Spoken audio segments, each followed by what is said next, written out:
Hey there.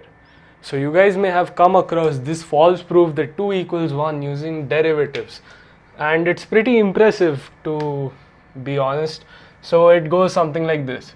So notice that x square is nothing but x times x, which is also x plus x plus x plus dot dot dot plus x times. And we are going to proceed to differentiate both sides here. So by both sides I mean this side and this side, because there are 3 sides here, but yeah. So some of you may recall what the proof was by seeing this thing right here. Some of you may not know about it, so I'll tell you about it. And the explanation which most people give about why it's wrong is not satisfactory for some people, and it's not really a good explanation because it doesn't tell you why the differentiating step is wrong. So in this video we are going to be exploring that, and we are going to be exploring how to differentiate this thing without being wrong. So let's get started. So first I'll show you the proof. So I hope you guys agree on this, that x square can be written as this, x times. And some of you may be thinking that what if x is something like 5.2, then you have that 0.2 part which remains. So I'll clarify what I mean here. So if let's say x is equal to I don't know, let's say 3.5, then by x plus dot dot dot x times, what I really mean is 3.5 plus 3.5 plus 3.5, floor of 3.5 times, plus 3.5 into, so maybe I'll write that in the next line because there's no space. So 3.5 into the fractional part of 3.5. So this is what I mean by saying x plus x plus x plus x dot dot dot x times. So if x is something like this, where it has an integer part and also a non-zero fractional part, then what I really mean by x times is floor of x into x. So floor of x is obviously an integer because of the definition of the floor function, and then x into the fractional part of x. So this is x plus dot dot dot x, floor of x times, plus the fractional part of x times x. So this is what it means. So I hope you agree with that you can write x square as this thing. And moving forward,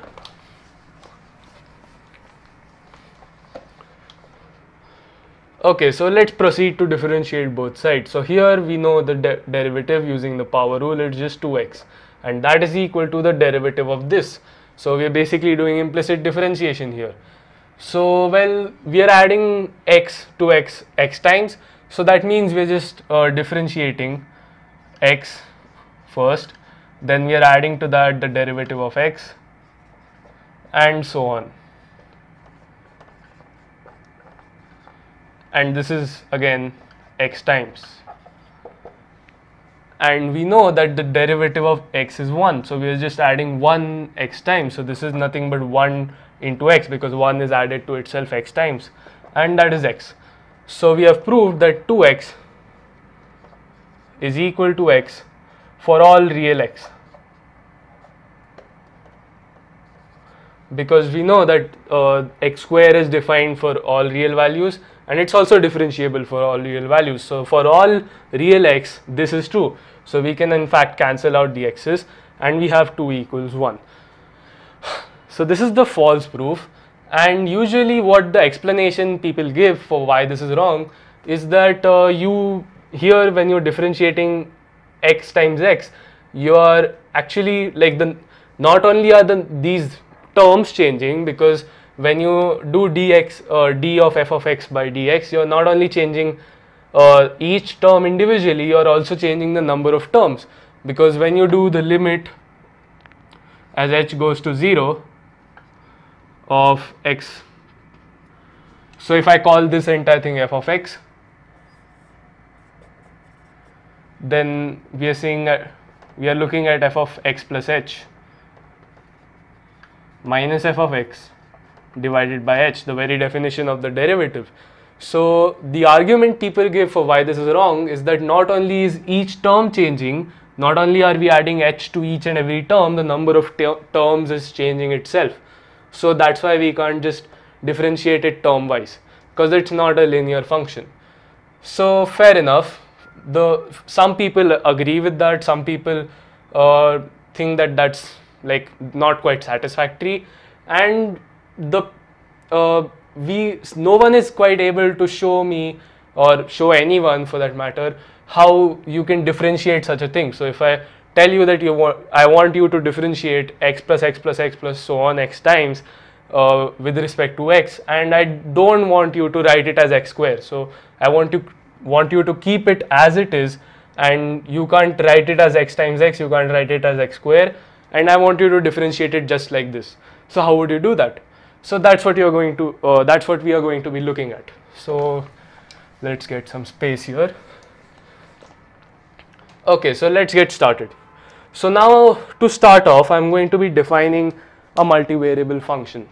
So I'm going to define a function f. So forget this f, not to be confused with this f, of two inputs, x and y. So I'm going to be writing x and y in different colors. You'll see why, because it's going to get very confusing. And I'm going to be defining it to be x times y. So this is how I'm going to be defining my new multivariable function here. And I can also write that as x plus dot dot dot x times, and that entire thing, sorry, not x times, y times. So this is how I'm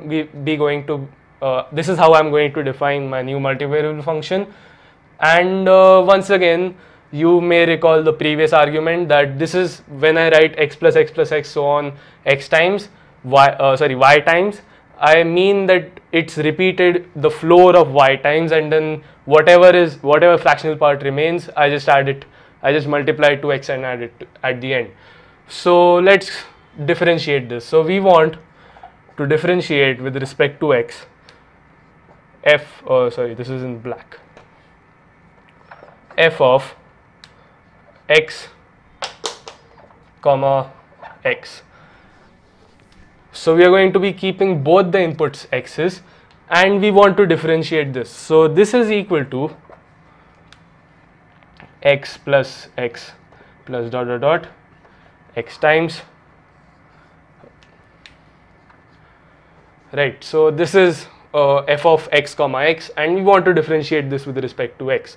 So let's go back to the definition of the derivative, because whenever we encounter a new function which we can't differentiate using the old ways, we go back to the definition of the derivative and try to differentiate it using the limit.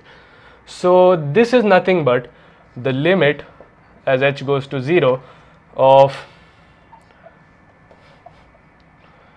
f of x plus h comma x plus h.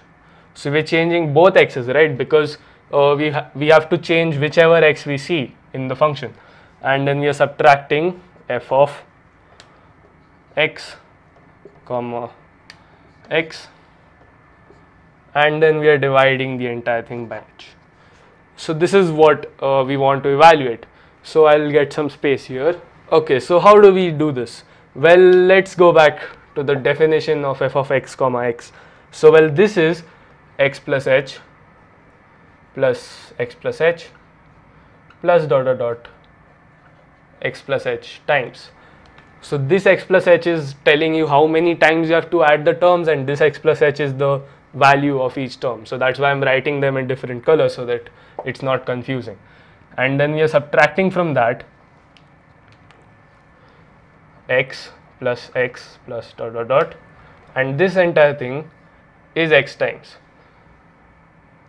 So to keep uniformity, I'm going to draw that bracket in black. Okay, so this is what we have to evaluate, and of course divided by h. How can I forget that? So I'm not going to be writing the limit as h goes to 0 because I'm assuming that's understood. Okay, so this is what we have to evaluate. And how do we evaluate this? Well, let's see.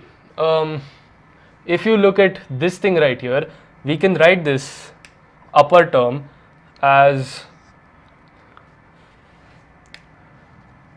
x plus h plus x plus h plus dot dot dot x plus h. But instead of doing it x plus h times, we are just going to be doing it x times. And since we have a remaining h times x plus h, we are just going to be removing that. So if you realize, this is nothing but f of x plus h comma x. So this is what this thing is.